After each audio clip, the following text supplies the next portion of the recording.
Halo teman-teman, welcome to my channel, Pensilnya Pena Channel. Kali ini saya akan menceritakan mengenai Roraima. Ya, mungkin banyak dari kita yang belum pernah mendengar apa itu Roraima. Ya, Roraima itu seperti sebuah gunung raksasa dengan bentuk yang tak biasa. Bukan seperti gunung-gunung yang biasa kita kenal ya, di mana sekelilingnya dia tebing menjulang tinggi hampir 400 meter, tegak lurus seolah dinding batu yang mustahil dipanjat. Gunung Roraima ini terletak di ujung paling selatan dataran tinggi Grand Sabana, di mana wilayah yang berada di Venezuela bagian timur.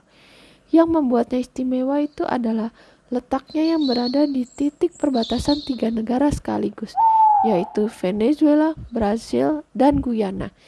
Ya, bisa dibilang Gunung Roraima ini adalah salah satu simbol geografis paling unik di dunia karena berbagi tanah di antara tiga bangsa. Gunung ini berada di atas formasi batuan yang disebut dengan tepuy. Tepuy itu sendiri adalah gunung berbentuk meja dengan puncak datar dan sisi-sisi tebing yang curam.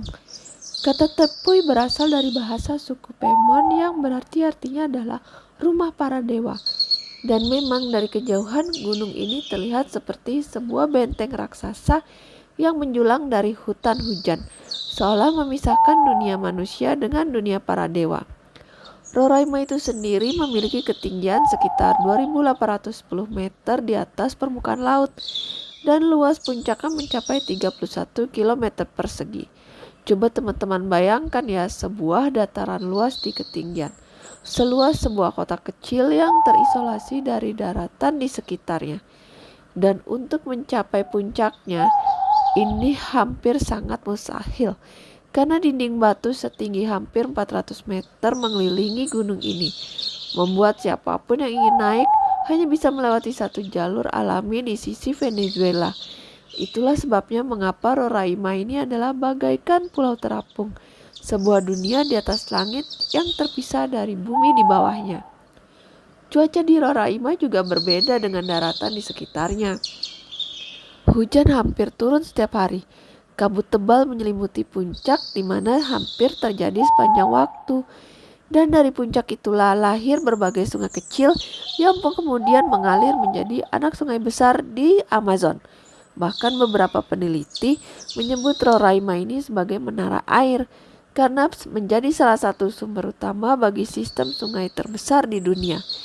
Namun yang paling mengejutkan adalah kehidupan di atas puncaknya.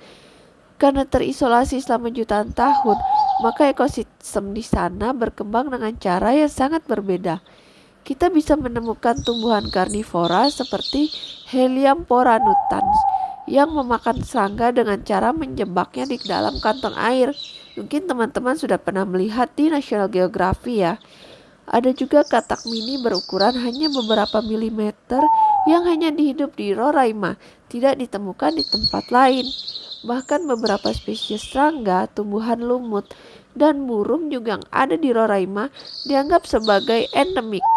Teman-teman pasti tahu bukan, endemik itu berarti hanya ada di sana, tidak ditemukan dimanapun. Keunikan geologi juga menambah misteri Roraima. Batuan di gunung ini diperkirakan berusia 2 miliar tahun, di mana dia termasuk dalam batuan tertua di bumi. Pendaki yang berhasil mencapai puncak Roraima menggambarkan suasananya seperti memasuki planet lain. Pemandangan penuh batu-batu aneh berbentuk wajah, hewan dan menara seolah-olah ada tangan raksasa yang memahatnya. Ada lembah-lembah kecil penuh lumut, rawa-rawa dengan air jernih, dan sungai yang seakan tidak berhenti mengalir. Semua itu maka membuat Roraima terasa sunyi.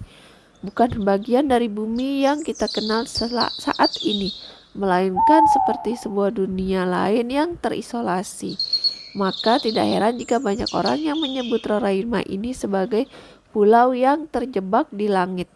Tetapi bagi para ilmuwan ini adalah laboratorium alam, sedangkan bagi penduduk asli ini adalah rumah para dewa. Sedangkan bagi petualang ini adalah dunia misterius yang menyimpan rahasia tidak terhitung. Di Roraima terdapat suku Pemon dan Kapon, dua kelompok pribumi di Grand Sabana. Dia menyebut Roraima dengan nama Roroima yang berarti ibu dari semua perairan. Nama ini muncul dari puncak gunung mengalir. Banyak sungai yang memberi kehidupan bagi hutan dan tanah di sekitarnya. Mereka percaya bahwa setiap tetes air dari Roraima bukan sekedar air biasa, melainkan air kehidupan yang membawa berkah dan kesuburan. Namun dibanding itu, terdapat legenda yang bisa kita lihat di dalamnya. Yang pertama adalah pohon kosmik dan kejatuhan Roraima. Menurut mitos kuno, dahulu kala di dunia ini berdiri sebuah pohon raksasa yang menjulang hingga ke langit. Pohon itu disebut juga Wacara atau kadang disebut juga pohon kosmik. Di dalam batangnya tersimpan semua bahan dan makanan yang bisa memberi makan umat manusia. Pohon itu berdiri di tempat yang sekarang dikenal sebagai Gunung Roraima.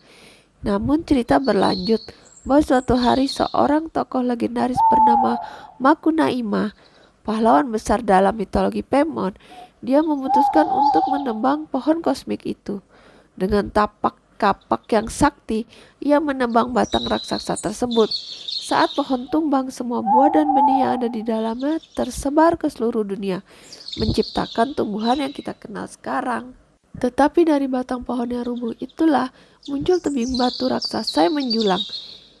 Karena itu bagi suku Pemon, Gunung Roraima merupakan sisa dari pohon kosmik, sebuah pengingat bahwa dulu ada jalan di antara langit dan bumi. Mereka percaya bahwa di puncaknya masih tersisa roh penjaga dari pohon purba itu. Yang kedua adalah makhluk legendaris penjaga Roraima. Tidak hanya sebagai pohon kosmik, Roraima juga dikenal sebagai tempat bersemayamnya makhluk gaib. Salah satu yang paling ditakuti adalah seekor ular raksasa yang bernama Kapon, atau dalam versi lain disebut Amaruta. Ular ini digambarkan begitu besar hingga bisa melingkari gunung. Ia adalah penjaga Roraima yang melindungi puncak dari manusia yang dianggap tidak layak. Penduduk asli percaya jika ada orang yang naik ke Roraima dengan niat buruk, ular raksasa itu akan menampakkan diri dalam bentuk badai, hujan lebat, atau longsor batu. Sebab itu setiap kali badai tiba-tiba muncul di atas Roraima, suku Pemon akan berkata bahwa Amaruta sedang marah. Yang ketiga adalah Roraima sebagai dunia para dewa. Selain sebagai rumah ular raksasa, Roraima juga dianggap sebagai tempat tinggal para roh dan dewa. Bagi suku Pemon, gunung ini bukan sekedar tebing batu, melainkan pilar yang menyokong langit. Jika gunung itu runtuh, maka dunia akan ikut runtuh. Mereka percaya bahwa jiwa orang-orang yang meninggal bisa mendaki secara spiritual menuju puncak Roraima, yang kemudian masuk ke dalam dunia roh. Itulah sebabnya banyak ritual pemakaman mereka dilakukan dengan doa yang menghadap ke arah Roraima. Kemudian pantangan dan tabu. Ada juga berbagai pantangan yang dijaga dengan ketat. Suku asli percaya bahwa tidak semua orang boleh naik ke puncak Roraima. Naik tanpa izin roh penjaga dianggap sebagai penghinaan. Beberapa kisah bahkan menyebutkan bahwa pendaki yang tidak menghormati alam akan hilang begitu saja, tersesat di dalam kabut yang tidak pernah berakhir. Sampai sekarang meskipun Roraima telah menjadi tujuan ekspedisi dan wisatawan, banyak penduduk asli masih enggan naik ke Gunung Roraima. Mereka lebih memilih jaga jarak karena percaya bahwa roh-roh kuno masih tinggal di sana, menjaga rahasia yang tidak boleh diungkap kepada sembarang orang. Pengaruh legenda di Roraima juga terdapat di dalam dunia modern. Penulis Inggris Sir Arthur Conan Doyle terinspirasi oleh mitos Roraima ketika menulis novel terkenal yaitu The Lost World di tahun 1912. Dalam novel itu Roraima digambarkan sebagai tempat tersembunyi di mana dinosaurus dan makhluk purba masih hidup. Kisah itu mungkin fiksi, tapi berakar dari cerita asli tentang gunung yang seakan menyimpan dunia lain di atasnya. Jadi bagi suku Pamon dan Kapon, Roraima itu adalah sisa pohon kosmik yang memberi kehidupan, juga tempat tinggal ular penjaga raksasa, serta pilar yang menjaga langit dan pintu menuju dunia roh. Setelah berabad-abad hanya dikenal lewat mitos dan cerita penduduk aslinya, akhirnya dunia luar mulai menaruh perhatian pada Gunung Roraima ini. Namun jangan salah ya teman-teman, menaklukkan Roraima ini bukan perkara yang mudah, karena tebingnya tegak tinggi, lurus, tinggi ratusan meter, Jadi hampir mustahil kalau didaki tanpa peralatan yang modern. Ekspedisi ilmiah pertama yang benar-benar berhasil mencapai puncak Roraima ini dipimpin oleh seorang penjelajah asal Inggris yang bernama Everard Impton di tahun 1884. Ia bersama timnya berjuang menembus hutan lebat, rawa dan sabana, Grand Sabana sebelum akhirnya menemukan jalur yang bisa dipanjat. Kemudian dunia yang terpisah di atas awan ini karena puncak Roraima itu ternyata sebuah dunia lain. Mengapa begitu? Karena hamparan luas hampir 31 km persegi ini dipenuhi bebatuan hitam, danau kecil, rawa, serta tumbuhan yang tidak ditemukan di tempat lain. Jadi seolah-olah pendaki itu sudah berpindah ke dunia lain. Dan yang paling mengejutkan, banyak spesies tanaman dan hewan di atas Roraima itu bersifat endemik, di mana hanya ada di sana dan tidak ditemukan di tempat yang lain. Contohnya nih, tumbuhan karnivora seperti Helianthera yang menangkap serangga dengan bentuk tabungnya, maupun katak mini yang hanya sebesar kuku dan tidak bisa melompat jauh. Nah, temuan ini membuat para ilmuwan menyadari bahwa Roraima itu adalah semacam pulau ekologis yang terpisah selama jutaan tahun. Dengan kata lain, kehidupan di atas puncaknya itu berkembang dengan caranya sendiri, seperti dunia purba yang tidak tersentuh. Nah, kabar penemuan ini kemudian mengguncang Eropa. Laporan Impton bahkan menginspirasi Sir Arthur Conan Doyle untuk menulis novel The Lost World, di mana dinosaurus masih hidup di puncak Roraima. Meskipun itu fiksi, ide itu lahir dari kesan nyata bahwa Roraima adalah dunia terpisah yang mungkin menyimpan makhluk kuno. Namun bukan hanya penulis saja yang terinspirasi. Ilmuwan juga banyak yang bertanya, apakah puncak-puncak tepui lain di sekitar Roraima juga menyimpan rahasia yang sama?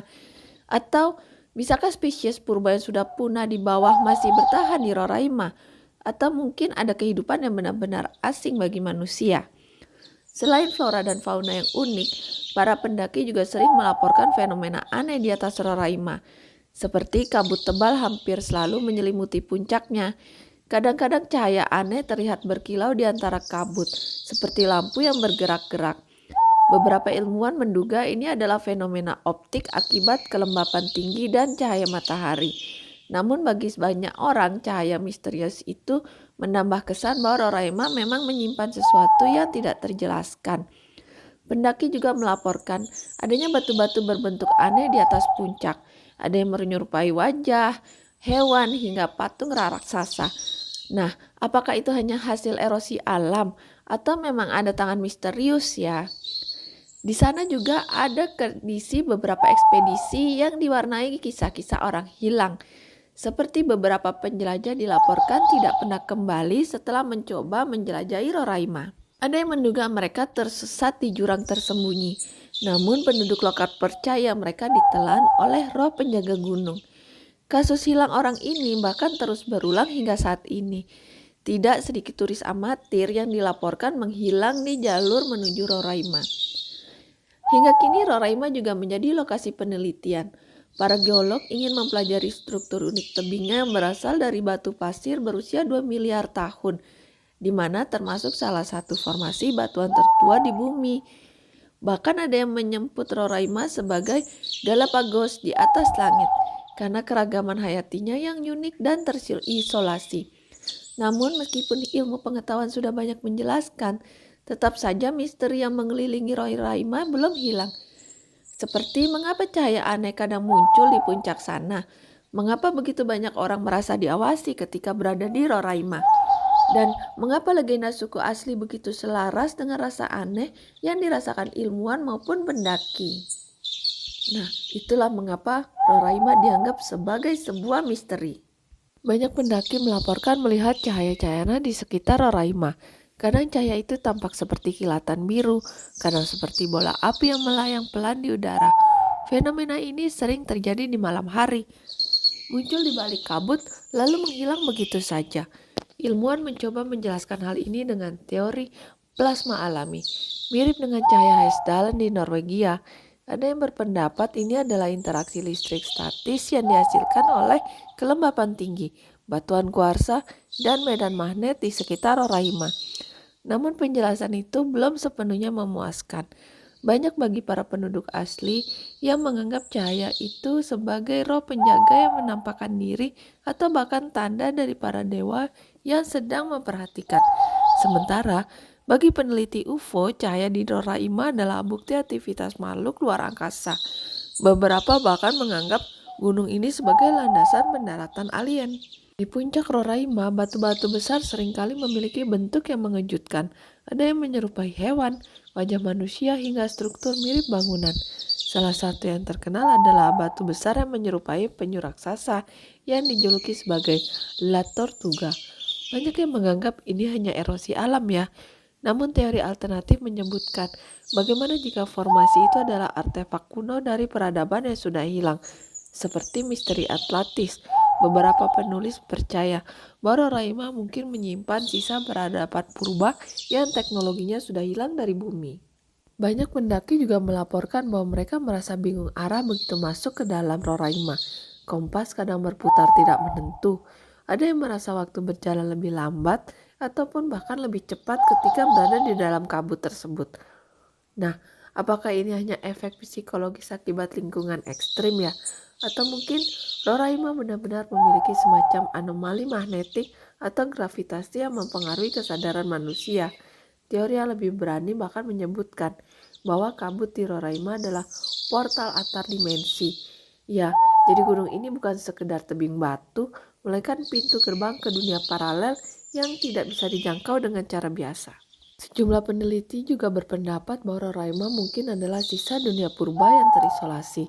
Karena struktur geologinya sangat tua, sekitar 2 miliar tahun, ada kemungkinan bahwa makhluk kuno pernah bertahan hidup di sana lebih lama daripada di tempat lain.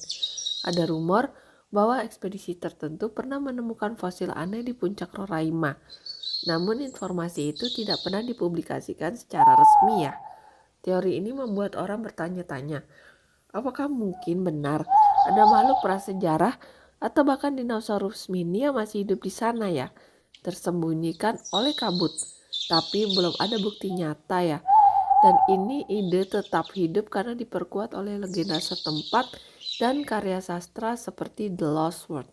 Nah, dari penjelasan yang ada, kenapa Roraima itu disebut sebagai sebuah misteri? Karena Roraima adalah tempat di mana ilmu pengetahuan dan mitos bertemu. Namun di sisi lain, ilmuwan sudah menjelaskan banyak mengenai flora, fauna, dan geologi. Namun di sisi lain masih banyak pertanyaan yang belum dapat terjawab. Seperti mengapa cahaya misterius sering muncul? Apakah benar ada anomali magnetik yang mempengaruhi waktu dan arah? Juga mengapa banyak orang merasa puncak gunung ini hidup dan mengawasi mereka? Serta apakah mungkin ada sesuatu atau seseorang yang sengaja menjaga rahasia Roraima di dunia ini ya, yang dijaga dari dunia luar? Nah, semua pertanyaan itu tetap membuat Roraima berada di antara dua dunia, yaitu dunia nyata dan dunia misteri. Meski sudah banyak ilmuwan dan pendaki modern yang menjelajah ke Gunung Roraima, bukan berarti misteri di sekitarnya hilang. Justru seiring berjalannya waktu, semakin banyak cerita aneh, mulai dari kisah hilangnya orang dan pengalaman yang tidak masuk akal yang menambah reputasi Roraima sebagai salah satu tempat paling misterius di dunia.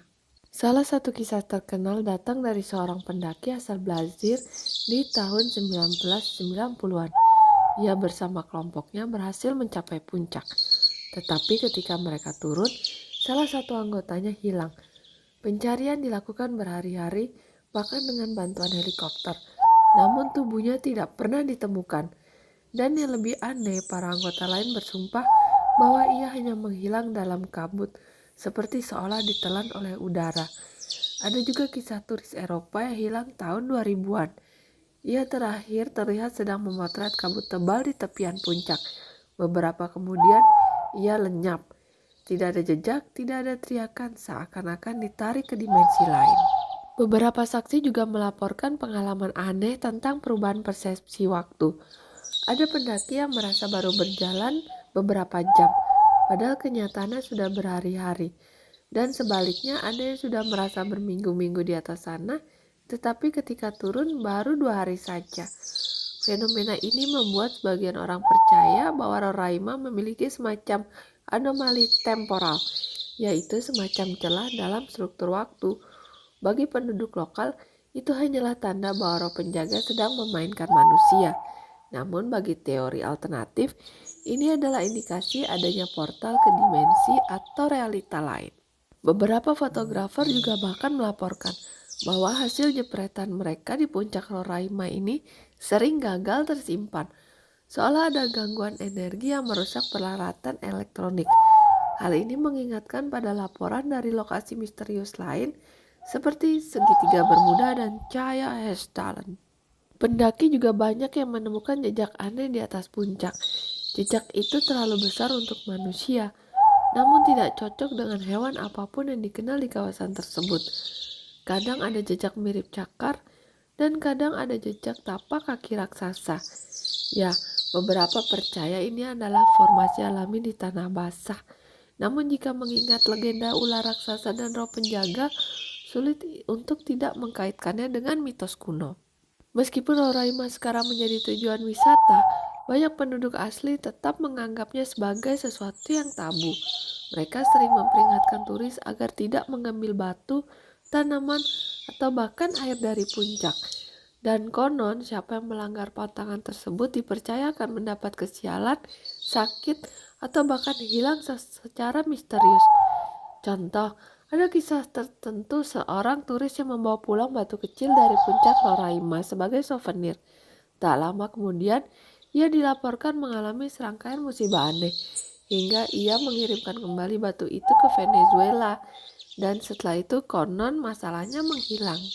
Mungkin dengan keanehan misterius itu membuat letak pesona Roraima sebagai sesuatu yang unik. Gunung tidak hanya menantang fisik manusia, tetapi juga pikiran, iman, dan rasa tahu ingin yang begitu mendalam. Nah, yang menjadi pertanyaan adalah, apakah benar Roraima itu buatan peradaban purba? Beberapa penulis teori alternatif berpendapat bahwa bentuk datar Roraima itu terlalu sempurna untuk hasil alam. Mereka menduga gunung ini adalah struktur buatan, mungkin piramida raksasa atau altar kuno yang dibangun oleh peradaban prasejarah. Menurut teori ini, Roraima bisa saja menjadi sisa peradaban maju yang hilang, seperti legenda Atlantis. Bentuk dataran disebut mirip dengan struktur megalitikum di seluruh dunia yang juga penuh misteri. Ya, tentu saja geolog menjelaskan bahwa Roraima adalah hasil erosi batu pasir selama 2 miliar tahun. Namun bayangin, jika gunung ini memang benar buatan manusia, berarti masih memikat imajinasi banyak orang ya. Bagi beberapa peneliti, Roraima dianggap sebagai salah satu peninggalan Atlantis. Konon ketika bencana menghancurkan Atlantis, sebagian kecil wilayahnya yang paling tinggi selamat. Nah, salah satunya adalah Roraima, yang kini menjulang bagai pulau di atas awan. Dan ini diperkuat oleh kepercayaan bahwa banyak sungai besar di Amerika Selatan bermula dari kawasan Roraima. Air yang mengalir dari Gunung Para Dewa dianggap sebagai sisa energi suci Atlantis yang masih bertahan hingga hari ini. Roraima juga dianggap sebagai sebuah misteri, yaitu dengan fenomena kabut aneh, disorientasi waktu, kompas yang kacau, dan orang-orang yang hilang dan dianggap sebagai tanda bahwa ada celah dimensi di kawasan itu. Menurut teori, siapapun yang hilang di daerah Roraima sebenarnya tidak meninggal, melainkan terserap ke dunia lain, mungkin ke dunia purba maupun dunia realitas alternatif yang tidak pernah kita bayangkan. Pendukung teori ini sering mengkaitkan Roraima dengan fenomena serupa di dunia lain, seperti segitiga Bermuda atau Gunung Shasta di Amerika Serikat. Ya, mereka percaya bahwa tempat ini adalah titik energi kosmik yang menghubungkan bumi dengan dimensi lain. Ada pula yang menyebutkan bahwa Roraima adalah pintu masuk ke dalam basis bawah tanah alien. Ya, meskipun tidak ada teori dan bukti fakta-fakta yang benar-benar meyakinkan bahwa itu adalah markas dari alien ya. Sedangkan dalam dunia spiritual, Roraima sering disebut sebagai salah satu titik cakra planet. Ya, Konsepnya mirip dengan tubuh manusia yang punya pusat energi. Bumi juga diyakini memiliki titik energi utama. Beberapa praktisi percaya bahwa Roraima adalah salah satu pusat energi terbesar di Amerika Selatan, sejajar dengan Machu Picchu di Peru dan piramida di Mesir. Konon orang percaya yang meditasi di puncak Roraima dapat melihat dan mengalami pengalaman mistik, seperti melihat cahaya, berkomunikasi dengan roh, bahkan merasakan tubuhnya melayang. Ada juga teori yang menyebutkan bahwa Roraima terhubung dengan jaringan energi global yang menghubungkan semua situs kuno penting di dunia. Jika itu benar, maka gunung ini adalah bagian dari sistem spiritual planet yang masih belum kita paham. Nah, cerita yang terkenal adalah kisah-kisah leluhur suku Pemon yang menyebutkan bahwa Roraima adalah sebagai pilar dunia dan tempat bersemayamnya dewa Makunaima. Maka gunung ini berubah dari sekedar keajaiban alam menjadi monumen sakral yang penuh makna. Nah, teman-teman, dari semua cerita yang pernah saya sebutkan tadi, mungkin kita tidak pernah akan mendapat jawaban yang pasti ya. Mungkin itu hanya teori spekulasi, mitos, atau cerita serta misteri. Nah, Gunung Roraima sendiri berdiri diam, tidak peduli apa yang kita pikirkan tentang Roraima. Namun, Roraima berbicara melalui legenda, laporan, foto, dan pengalaman orang yang mendaki di dalamnya. Nah, semoga cerita yang telah saya sebutkan dapat menjawab pertanyaan teman-teman mengenai apa itu Roraima. Demikian, sampai berjumpa lagi di cerita-cerita berikutnya ya. Jangan lupa like and subscribe channel Pensila Pena Channel. Sampai jumpa kembali.